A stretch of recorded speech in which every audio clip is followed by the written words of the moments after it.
6 months ago, Marcus was driving strangers to the airport for $14 an hour. Last month, he turned down a $2,000 client because his waiting list was full.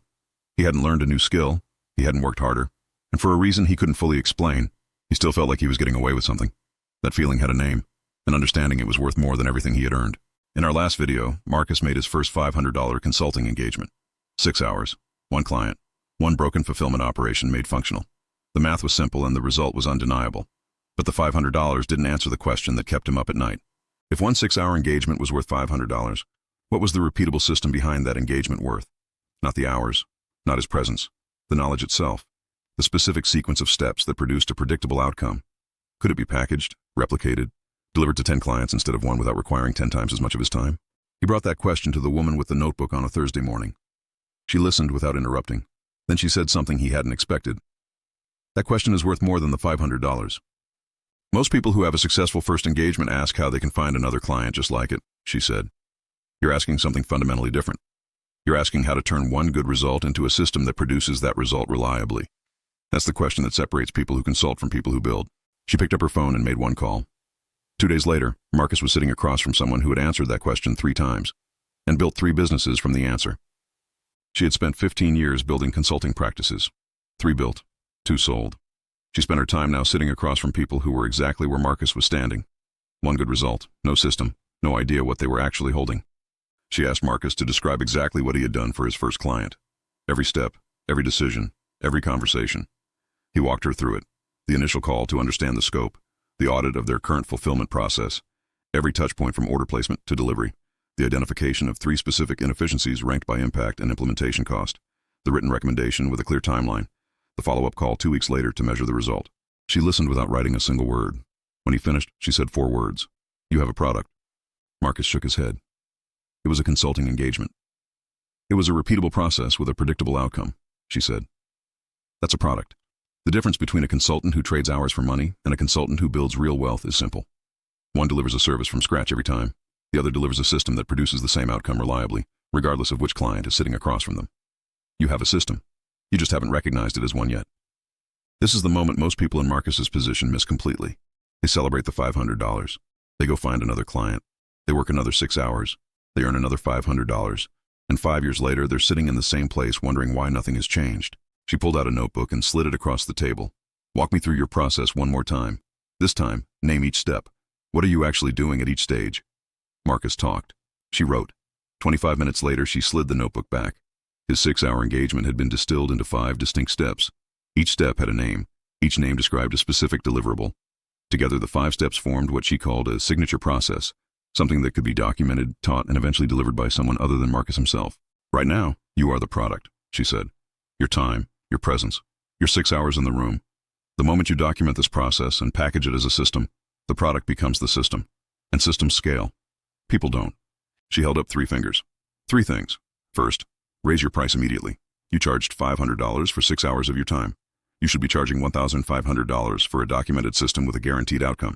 The price of a service is capped by your hours. The price of a system is determined by its result. Second, productize the delivery. Build a standard intake questionnaire. Create an audit template. Design a recommendation report your clients receive at the end of every engagement. Now, the first 2 hours of every engagement are handled by a document instead of a conversation. You've just doubled your effective hourly rate without adding a single additional minute. Third, find 10 clients with the exact same problem as your first one. Not different problems, the same problem. Because your system solves one specific problem extremely well. One problem solved extremely well for many clients is a business. Many problems solved adequately for whoever shows up is exhaustion. Marcus sat with that for a moment. Then he asked the question that had been sitting in his chest since she said, you have a product. How far does this go? He asked. If I build the system, what does the math actually look like? Not the next 30 days, the real math. She picked up her pen. What she drew on that notebook next was the part nobody had shown Marcus. Because most people stop at the monthly number. They never run the full math. And the full math changes everything. She drew a single horizontal line across a fresh page in her notebook. Below it, she wrote 5 numbers in a column. Month 1. 4 clients at $1,500 each. $6,000. Month 6. 4 active clients. Waiting list forming. Monthly income $8,500. Total hours down 40% from 6 months ago. Month 12. 6 clients. 2 on retainer. First inquiry about group delivery. $15,000 a month. Year 2. 1 signature process. 1 online course delivering the same outcome at $497 per enrollment. 40 enrollments a month. No sales calls. Year 3. $20,000 a month in passive course revenue. Consulting retained for premium clients only. Speaking inquiries beginning. She circled the bottom line and wrote one final number beneath it. 10 years, same knowledge, different architecture. Net, $5 million. Then she looked up. You have been sitting on a $5 million asset, she said quietly, and charging $14 an hour to drive people to the airport. Marcus stared at the notebook. Same knowledge, he said slowly. Same knowledge. Different question, different architecture, different result. She slid the notebook across the table. Napoleon Hill described this exact structure in 1937, not as a business model, as a law. He called it the principle of organized effort, the idea that a single definite purpose pursued through a documented system compounds in ways that hourly effort never can. The system doesn't just produce more income, it produces income that grows without you. Marcus looked at the notebook again. Then he reached into his bag. He placed it on the table between them. The same weathered copy of Think and Grow Rich the Tycoon had slid across his desk weeks ago. He had carried it every day since. He hadn't opened it once. The book, he said. She looked at it for a long moment. Then she looked at him. The book. Marcus spent the following Sunday building the intake document and the audit template. It took 4 hours. From that point forward, the first 2 hours of every client engagement were handled before he arrived. He raised his price to $1,500. The 2 businesses he had originally approached at $500 hired him at the new rate without hesitation. A third came through a referral. His first client had described the engagement to another founder at a dinner party as the best money he had ever spent. Marcus corrected the price on the next invoice. 6 months after his first $500 engagement, Marcus had 4 active consulting clients at $1,500 each. A waiting list of 3 more. Monthly income moving toward $8,500 as the list converted. He had already dropped the rideshare driving, the day after that first $500 landed. The data entry work followed in month 3.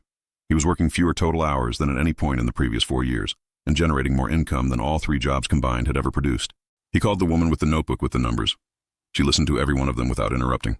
Then she said one thing. Are you ready to understand where all of this actually came from? What do you mean? Marcus said. It came from you.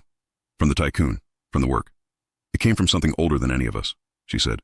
Meet me Tuesday. Same coffee shop. 7 in the morning. He was there at 6:48. He had a feeling this was the conversation the entire year had been building toward. The book was in his bag. Still closed, but not for much longer. If you're not following Tycoon logic, you're probably still selling yourself when you could be selling a system. But if you are, you're learning that the market doesn't pay a premium for your hours. It pays a premium for your certainty. And the math never lies. Marcus had the numbers. He had the system. He had the proof. But the woman with the notebook told him something on Tuesday morning that reframed every principle he had learned across the past 12 months. The answer had been sitting on his desk the entire time, closed, waiting. In the final video, it opens. That's the next video.